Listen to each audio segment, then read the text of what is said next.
ఉదయం నుంచి చూస్తున్నాం. మళ్ళా లేదా కరీంనగర్ లో దొంగల బ్యాచ్ పడ్డట్టున్నది. రాత్రి పూట అది అటుపోయే ఇటు వచ్చినట్టున్నది. దొరకలేరని దొంగల దేవు కోసం పోలీసు తిరుగుతున్నారు. వీళ్ళు మాట్లాడే మాటలు దయ్యాలు వేదాలు వర్ణించినట్టున్నాయి. మీ బతికేంది, మీ చరిత్ర ఏంది అనేది మీ ఇంటి తోటి ఆడపడుచు మాట్లాడిన దాన్ని ఇంకా మర్చిపోయి ఎవరు పట్టించుకోరని సిగ్గు శరం లజ్జ లేకుండా అబద్ధాలే వాళ్ళ జీవితం, వాళ్ళ బతికే అబద్ధాల బతుకు తీరుగా ఓ సభను పెట్టి సరిగ్గా కొడితే 4-5 వేల మంది లేరు. అది కార్యకర్తలను దింపి 10 పరకో రైతులను తీసుకొచ్చింది కావచ్చు. కానీ కార్యకర్తలను నింపి వవ్వా అనిపించుకొని తృప్తిపడి మళ్ళా పోతున్నారు. ప్రజలు మిమ్మల్ని నమ్మే పరిస్థితిలో లేరు అని తెలిసిన గుడ్డగాల్చి ఎంతసేపు కాంగ్రెస్ పార్టీ మీద ఏడ్చి చావటమే తప్ప మీకు మరో ఆలోచన లేదు. మీకు వేల మంది రైతులకు నకిలీ విత్తనాలు అమ్మిన ముఠా ఇది.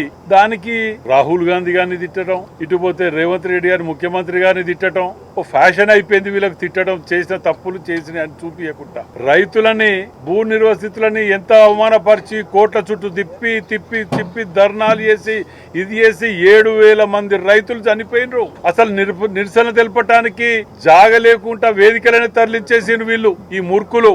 ఈ ఎదవ మాట్లాడతాడు ఇప్పుడు. అరే డీకే బోస్, ఇవి ఏంటిరా మీ ప్రభుత్వంలో చేసినాయి కాదా? ఏం చేసినరా మీరు? నీతులు చెప్తాను మర్చిపోయిన అనుకోని నోటికొస్తే ఏది వచ్చా అది మాట్లాడుతున్నావు. రాహుల్ గాంధీ గారిని తిడతావు. మరి కుటుంబం అంతా పోయి కాళ్ళెందుకు పట్టుకున్నారా మీరు? మీకు ఒక్క పని చెప్తే ఒక్క పని చెయ్యి. నువ్వు నిజంగా నిజాయితీ పరువునైతే, మీరు చెప్పిన మాటలు అన్ని నిజమైతే హన్మకొండ చౌరస్తాకు రా. ఇక్కడనే ఉన్నావు కదా, నీకు ఇంతకంటే ఎక్కువ ఇంపార్టెంట్ ఏం లేదు కదా. ఓ గంట కూర్చున్నావు రా. మీరు అందరు రండి, ఆడ కూర్చున్నాం. ఆ ముఠ నేను చెప్పిన చెడ్డి గ్యాంగ్ అని, నేను చెప్పిన దండపల ముఠ అని అది మాకే చెప్తాను. ఆ చౌరస్తాకు రా. లేదంటావా నీ ఇంటి ముందే పెట్టుకో. నీకు భయం, నువ్వు చౌరస్తాకు రావు. ఎందుకంటే వరంగల్ చేసిన అన్యాయం అంతా ఇంత కాదు. నువ్వు చేసింది మీ కుటుంబం చేసింది. అది జిల్లా ప్రజలందరికీ తెలుసు. గతంలో 10 ఏళ్లలో ఏం జరిగింది, 2.5 ఏళ్లలో ఏం జరిగింది అనేది. దానిని ఆడ కూర్చున్నావు రా.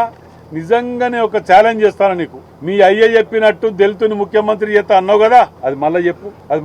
నువ్వు నీకు చేతనైతే పొద్దుగా లేతే బోకర్ మాటలు తప్ప నీకు వేరే పని ఉన్నదా? ప్రజల్ని ఏం ఒప్పిస్తాను వచ్చినావు ఇక్కడికి. ఎంబట్టున్న దుకాణం ఏంటిది? ఒకడు ప్లాట్ల కబ్జాదారుడు, వీనింట్లో ఒక లిక్కర్ కేసు, ఒకడు పాస్పోర్ట్ల కేసు. వీళ్ళందరి మీద రౌడీ షీట్లు ఓపెన్ చేసి పీడీ యాక్ట్ పెట్టి లోపటేయాలి అసలు వీళ్ళని. ఎందుకంటే ప్రజలని టెంప్ట్ చేసి అబద్ధాలతోటి మోసపూరితంతో రెచ్చగొట్టి ప్రజలను జరగొట్టే ప్రమాదం ఉన్నది. యాంటీ సోషల్ ఎలిమెంట్స్ కంటే ప్రమాదకరమైన వ్యక్తులు వీళ్ళు. ఇవాళ రైతులను రెచ్చగొడుతున్నారు.